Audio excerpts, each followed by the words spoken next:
ধর্মের পথে ভগবান। এই গল্পটি শ্রীমদ্ ভাগবতের নরণ নারায়ণ, ধ্রুব, প্রহ্লাদ বা অজামিল উপাখ্যানের ভাবধারা অনুসরণ করে রচিত হয়েছে, যাতে ধর্ম, আত্মশুদ্ধি ও শ্রীকৃষ্ণের করুণা প্রতিফলিত হয়েছে। অধ্যায় ১, রাজা বীরভদ্রের অহংকার।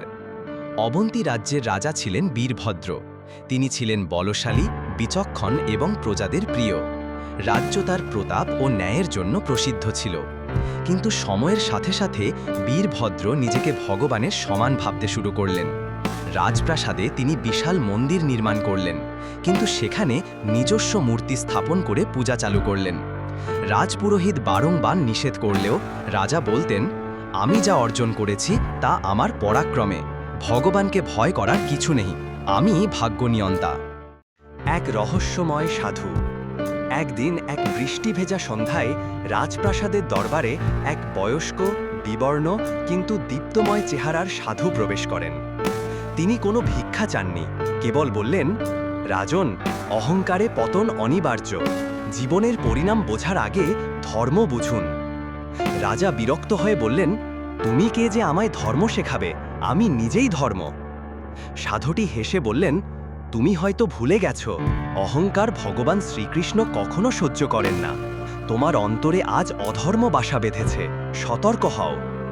রাজা তাকে কারাগারে পাঠানোর নির্দেশ দিলেন, কিন্তু সেই সাধু হঠাৎ করেই অদৃশ্য হয়ে গেলেন। কেউ খুঁজে পেল না। রাজার মনে অদ্ভুত ভয় জন্ম নিল, কিন্তু তিনি তা চেপে রাখলেন। পরদিন থেকে রাজ্যে খরা দেখা দিল। ফসল নষ্ট হল, নদী শুকিয়ে গেল, রাজ্যের প্রজারা কষ্টে ভুগতে লাগল।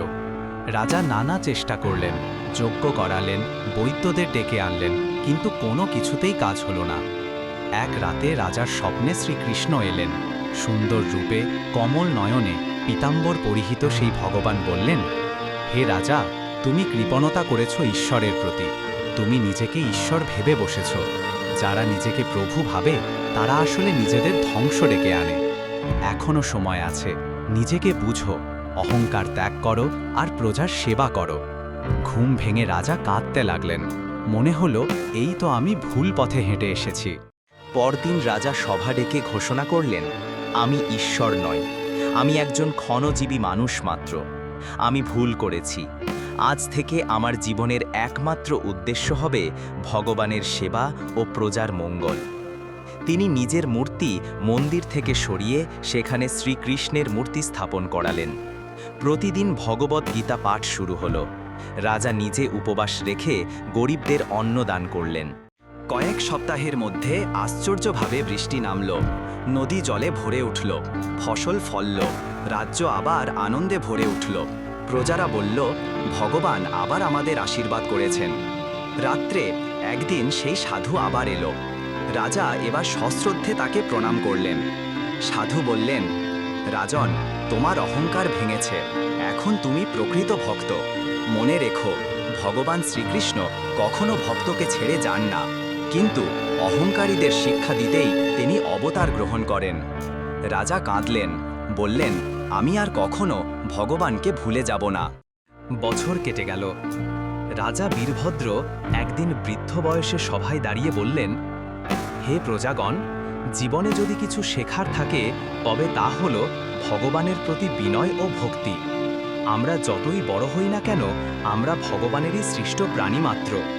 অহংকারে শুধু পতন হয়, কিন্তু বিনয়ে মুক্তি। তিনি সিংহাসন পুত্রের হাতে তুলে দিয়ে তীর্থযাত্রায় বেরিয়ে পড়লেন। কণ্ঠে শ্রীকৃষ্ণ নাম, মনে ভক্তি আর শান্তির দীপ্তি। গল্পের শিক্ষা। এই উপাখ্যান আমাদের শেখায়, অহংকার মানুষের পতনের মূল কারণ। শ্রীকৃষ্ণ কেবল ভক্তি ও বিনয়ের প্রতিদান দেন। প্রকৃত রাজা বা নেতা সেই যে ঈশ্বরের পথে থেকে প্রজার কল্যাণ করেন।